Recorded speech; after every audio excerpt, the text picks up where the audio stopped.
va s'intéresser à quelque chose qui vous est sûrement déjà arrivé.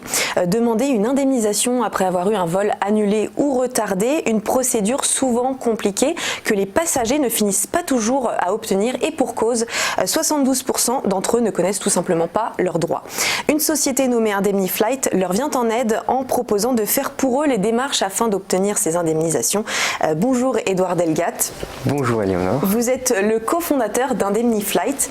Alors, première question, est-ce que c'est une expérience personnelle d'un vol annulé ou retardé qui vous a donné envie de lancer la société? Alors, notre première démarche, en fait, quand on a fondé Indemniflight, c'était de savoir comment les nouvelles technologies pouvaient aider les consommateurs à avoir leurs droits appliqués et de manière générale, comment les nouvelles technologies allaient avoir un impact sur le droit, tout ce qui concerne les legal tech, en fait. Et c'est vrai qu'aujourd'hui, le digital permet aussi d'éviter toute la paperasse et les envois de courrier comme exactement, ça. Exactement. Dans ces situations. Du coup, on a étudié un petit peu tous les domaines du droit où les consommateurs subissaient des préjudices et les lois qui pouvaient s'affairer à ces préjudices. Et on s'est aperçu qu'il y avait en Europe 3 milliards d'indemnisations chaque année qui n'étaient pas réclamées dans le secteur aérien, justement sur des problèmes de retard, d'annulation et de surbooking de vol.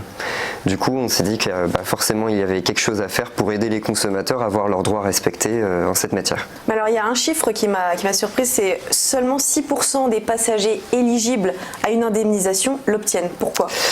Pour deux raisons. La première raison, comme vous l'avez souligné, c'est que les gens ne connaissent pas leurs droits, tout simplement. Donc on a du mal à faire appliquer un droit dont on ne connaît pas l'existence, malgré le fait que les compagnies aériennes sont censées être obligées d'informer les passagers quand ils sont victimes de retard, annulation ou surbooking des droits qu'ils ont. Les droits qu'ils ont, en l'occurrence, c'est une indemnisation qui peut aller entre 250 et 600 euros en fonction des deux aéroports qui vont séparer oui, c'est ça. Si la distance du vol est inférieure à 1500 km, aussi c'est ça, l'indemnisation associée de 250 voilà, euros. Exactement. Et si c'est au-delà de 3500 km, c'est jusqu'à 600 euros. Donc déjà, les personnes ne connaissent pas ce droit-là. Et ensuite, pour les personnes qui connaissent ce droit, en fait, ils vont souvent être confrontés à des compagnies aériennes qui vont soit les ignorer, soit leur apporter des explications qui ne sont pas valables pour ne pas indemniser. Et elles vont se retrouver démunies parce qu'elles ne peuvent rien faire contre ces dernières. Si elles prennent un avocat à leur compte pour défendre leurs droits, bien souvent les frais d'avocat reviennent plus cher que l'indemnisation. Et donc en général, ce que font les passagers aériens, c'est qu'ils abandonnent tout bêtement leur procédure. Et donc c'est là où nous on va intervenir. Oui, justement, comment marche le site concrètement? Alors c'est pas une assurance, c'est vraiment du recouvrement de fonds qu'on va faire pour les particuliers. Donc une fois que vous avez eu votre problème d'avion, vous pouvez nous en faire part sur notre site internet. De notre côté, on va pouvoir déterminer en fait le montant de l'indemnisation à laquelle vous pouvez prétendre en quelques clics via... Ça se fait automatiquement? Exactement. D'accord. Une fois qu'on a déterminé votre éligibilité, une première étude de cette éligibilité-là, on va vous demander quelques documents et ensuite on va prendre en charge l'intégralité des remarques. Voilà. Donc la pièce d'identité, une carte d'embarquement, une preuve d'achat du billet. Toujours garder tout ça d'ailleurs. Exactement. Et un mandat qui va nous permettre à nous de faire toutes les démarches à votre place et y compris d'engager un avocat si c'est nécessaire. Un avocat qu'on va prendre entièrement à nos frais pour l'obtention de vos indemnisations. Est-ce que c'est souvent le cas ça? Vous alliez jusqu'au tribunal? Alors ça va dépendre des compagnies aériennes. Il y a certaines compagnies aériennes qui vont jouer le jeu et d'autres pas du tout. Donc ça va être assez variable. Et ça va aussi dépendre des périodes parce que parfois les compagnies aériennes sont saturées de demandes et du coup pouvoir mettre en demeure les compagnies aériennes et faire intervenir un avocat, ça peut accélérer les procédures ou au moins mieux se faire entendre par les compagnies aériennes. Alors justement, quelles sont les compagnies à qui vous mettriez des cartons rouges pour retard ou annulation trop fréquente? Et est-ce qu'on a, nous on a tendance à penser que c'est souvent les compagnies low cost, est-ce que c'est le cas?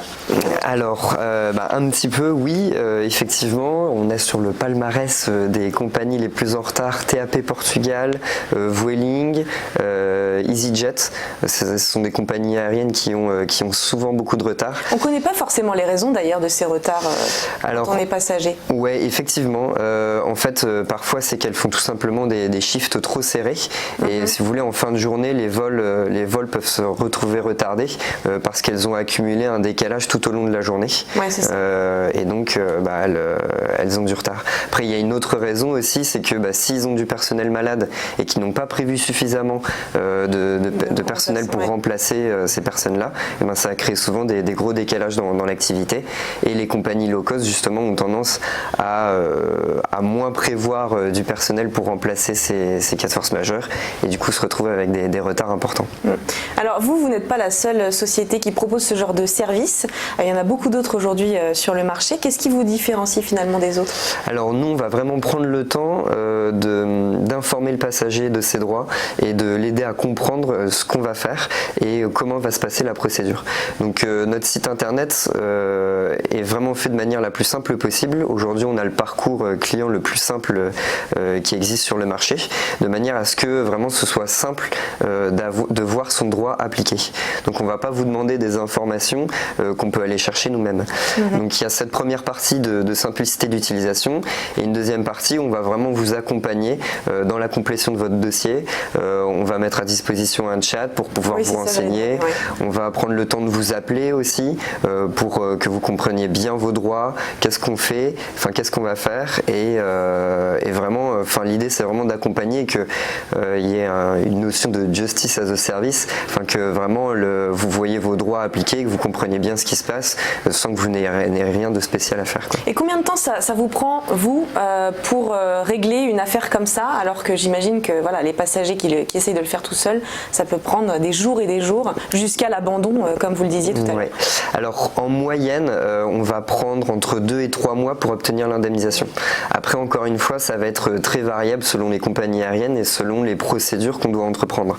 Parce que malheureusement, avec certaines compagnies aériennes, on est systématiquement obligé d'assigner en justice, donc d'aller devant les tribunaux français pour condamner la compagnie aérienne à indemniser les passagers qui ont subi des retards, des annulations ou des surbookings. Donc quand on est obligé d'assigner les compagnies aériennes en justice, les délais de traitement peuvent aller jusqu'à 1 an parce qu'on va être tributaire en fait des délais de traitement des tribunaux. Si on prend les tribunaux par exemple aux abords des aéroports de Charles de Gaulle et d'Orly, les tribunaux sont saturés et du coup ça peut mettre un certain temps avant d'obtenir ces indemnités. Après, en général, on arrive quand même à s'en sortir à l'amiable avec les compagnies aériennes parce que on commence à nous connaître et puis surtout. Oui, c'est ça, c'est que vous avez un réseau privilégié avec eux. Privilégié, oui. Exactement.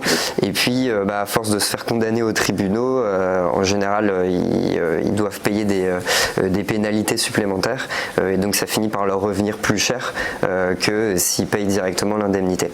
Alors, depuis la création du site, à combien se chiffre le montant de toutes les indemnisations que vous avez pu permettre à vos clients? Alors, on a déjà récupéré 3 millions, on a déjà reversé 3 millions d'euros, un peu plus de 3 millions d'euros pour nos clients.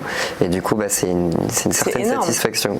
Sachant que le max, c'est 600 € d'indemnisation. D'ailleurs, on va y revenir parce que en 2004, donc, il y a le règlement de la Commission européenne qui a rédigé donc un texte en faveur des droits des consommateurs. Est-ce que vous estimez que ce texte devrait être revu? Donc, ça fait déjà pas mal de temps maintenant, 2004, notamment avec la constante hausse des prix des billets d'avion.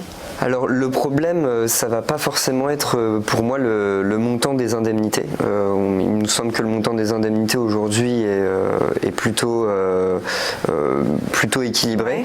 Le problème en fait, ça va être l'évolution des jurisprudences autour de ce texte de loi qui ne vont pas faciliter l'exercice du droit des passagers.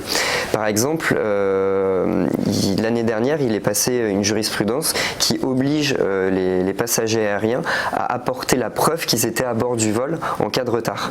Donc il y a une inversion de la charge de la preuve, ce qui fait qu'aujourd'hui, si les passagers aériens jettent leur carte d'embarquement et ne sont plus capables de prouver qu'ils étaient à bord du vol, alors même que les compagnies aériennes savent très bien si la personne était à bord du vol ou pas, les compagnies aériennes vont jouer là-dessus et vont dire vous ne pouvez pas prouver que le passager était à bord du vol, donc on n'a pas à verser l'indemnité. indemnité.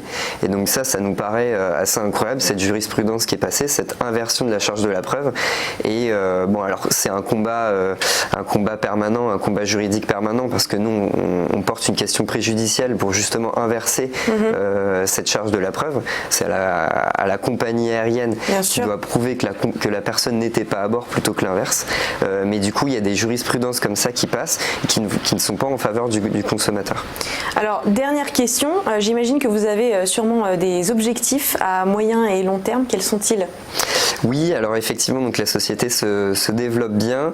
Aujourd'hui, ça va être vraiment de solidifier notre présence en France et d'ici 5 ans d'ouvrir 5 pays.